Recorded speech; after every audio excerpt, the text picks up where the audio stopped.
All right. So, from a young age, we're always told that young people are the leaders of tomorrow. But what most people realize, that's not true anymore. Thanks to exponential technologies, easy access to information, and the connectivity of young people around the globe, we're becoming the leaders of today.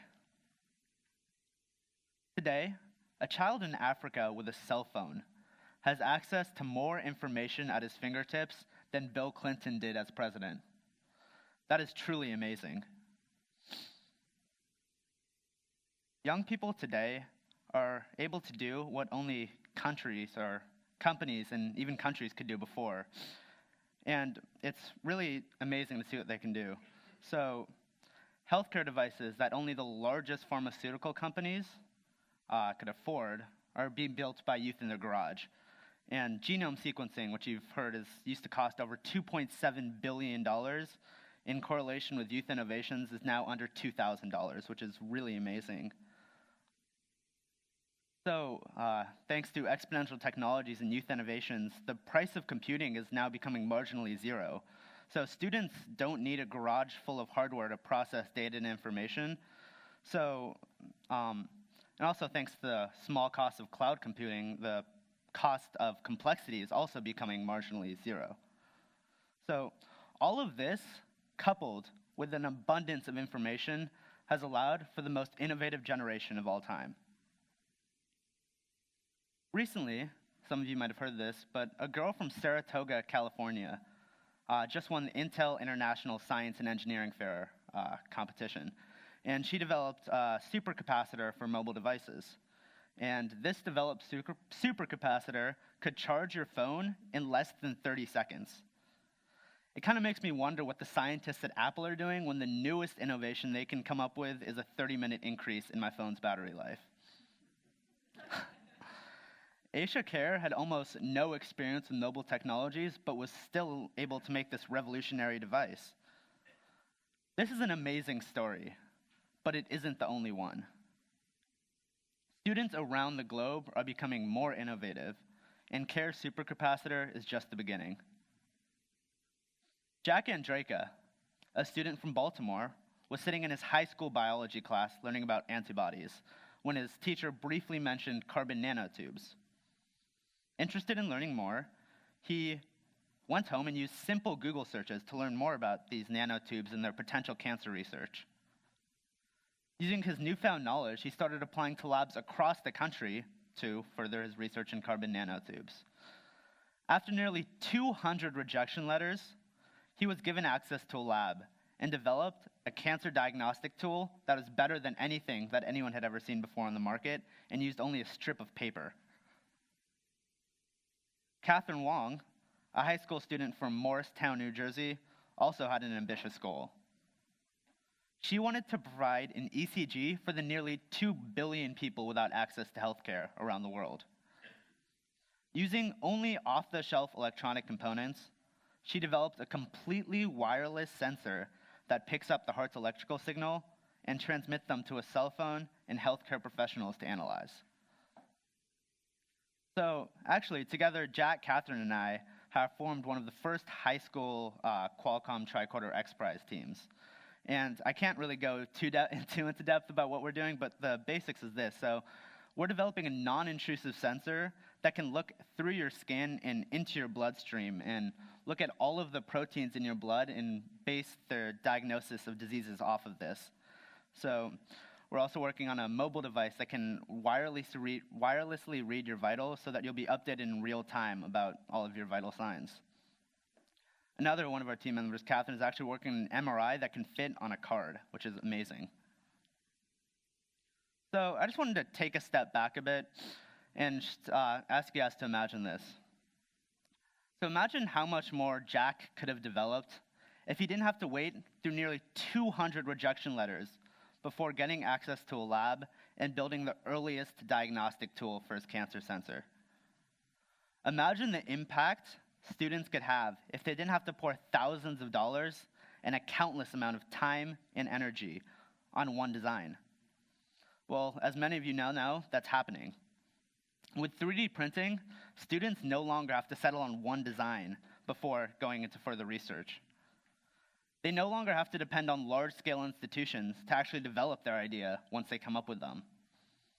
3D printing will entirely disrupt the manufacturing process and allow students to make an infinite amount of prototypes at a very low cost. So before I want to wrap up, I want to talk about really why are youth able to come up with these innovations? What is it about youth in general that allow them to do this? And it really comes back to the brain, essentially. And it's in the neocortex. So the neocortex essentially is what makes humans human, I guess you could say. And the neocortex it was evolved for pattern matching. And it got really good at pattern matching because at the end of the day, if it wasn't really good at pattern matching when we're back evolving, you wouldn't have seen those spots in that bush and you'd be eaten by a cheetah. So it needed to become very good at pattern matching. And that's still what's happening today. So adults, as you grow up and you learn, you hear about these problems and you're given a solution. You say, this is a solution. So your brain recognizes that as a pattern. Here's a problem, here's a solution. And so as you get older, you see a similar problem and you say, okay, your brain says, wait, that's a similar problem, here's the solution again. So all the progress is really linear. But the thing about students is that they never had this mapping, so they never told what works and what doesn't work. So they're able to create these new connections that no one had ever seen before. And looking back, a lot of these might seem trivial, but it really took that young and inexperienced mind to first come up with that connection to solve the world's biggest problems. And so I just want to end on this note. If you can't think disruptively and you're feeling bad, don't blame yourself. Blame your brain for evolving that way.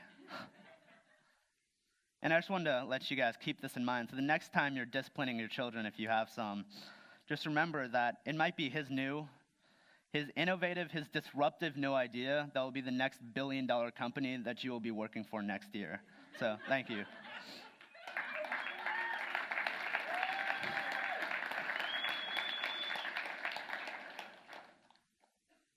All right, any questions?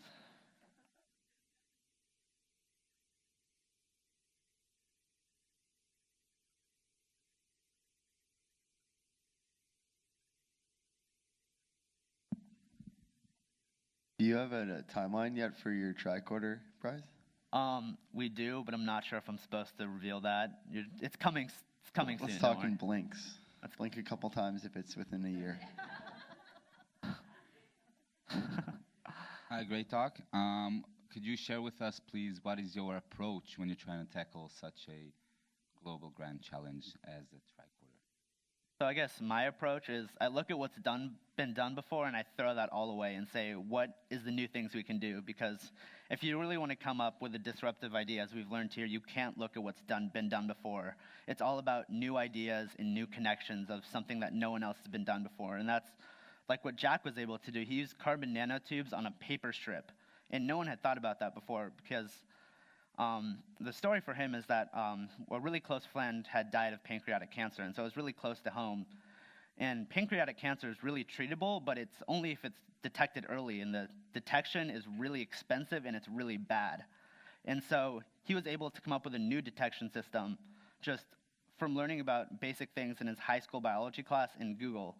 And so it's something that had never been done before. So if you really want to come up with these new ideas and new innovative solutions, you can't look at what's been done before. You have to really think creatively. So.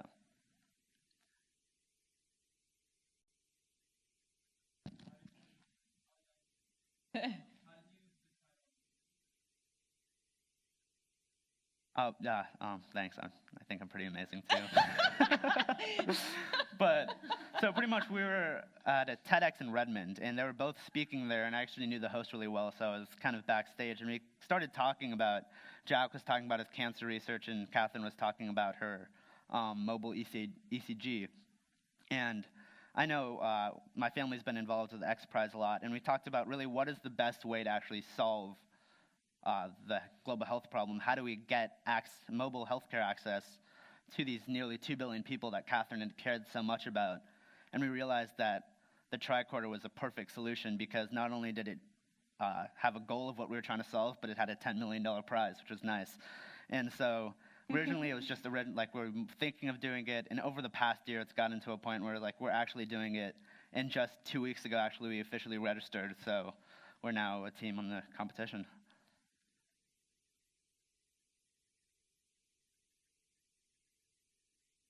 Jeff. I love your proposal that kids and youth actually are the leaders of today. I actually agree with that also. What's your plan in order to convince grown-ups that this is actually a good idea? How I see it is if we do it well enough, we won't have to convince them. They'd be stupid if they didn't see the potential that youth had. And I hope all of you see that potential because it's truly amazing. I know it's really cliche to say that it's the young generation are really innovative and the young generation can do this, but we really can. And if you just look at, there are countless examples of students who are just coming up with such crazy ideas that everyone says like, okay, he's just a kid, he doesn't know what he's doing, and then he actually does it and they're amazed.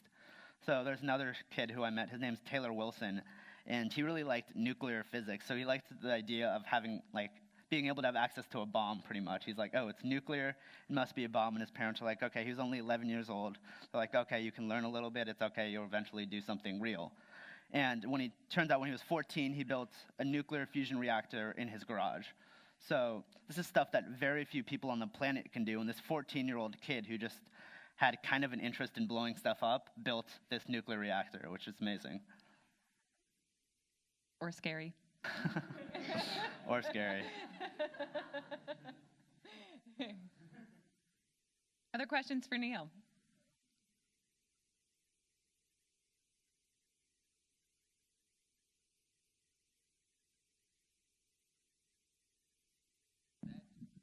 I think I kind of agree with Connor in that one. I actually had my last year, my school started doing that in our math classes, and it was really cool, as in I didn't have to go home. They'd have like 4 worksheets a day normally for homework, and I enjoy math, so I could kind of crank those out, but it would mean nothing to me. But some kids would struggle a lot, and they'd spend like an hour doing these 4 worksheets.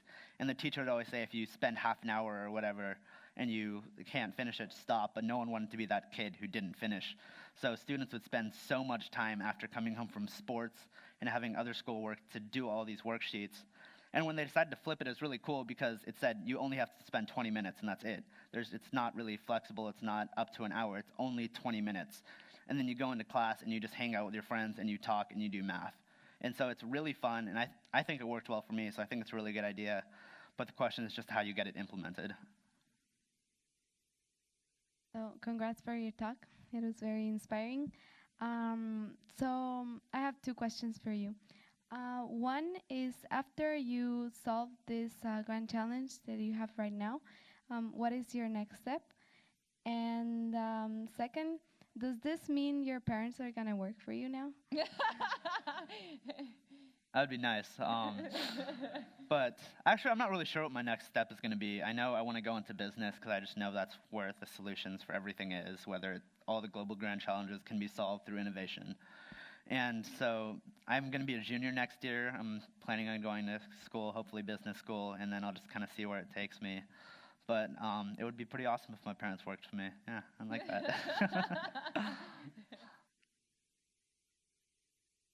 All of you, what did you learn through this process this summer? So this sounds kind of corny. I was just thinking about this actually as everyone else is getting asked. And I think, once again, it sounds really cheesy, but that anything is possible, really. You come here, and it's the most innovative group of people with the most brilliant minds of like our time, and they teach you about. I remember when I first heard of 3D printing. So my brother went to this program 2 or 3 years ago, and he talked about like, oh, this thing called 3D printing's coming out. I'm like, how do you 3D print something? Like, what does that mean? I only know you can go on paper and it's ink. And just being here, there's like 12 in the back room where everyone can go to, and it's really cool. Just saying that any new technology, it's right here, and it's at your fingertips, and it's not just for a certain group of people. Anybody can access this. And it's just that mindset. It really opens up that there's no problem that you can't solve. So I think that's really cool. And also just the amazing people here, too. I'd just like to give a shout-out to all of you. You guys have been all really helpful to me. I think I've learned a ton from you and the speakers and everything. It's just you've completely changed my mindset on how I look at the world and how I look at problems. So thank you.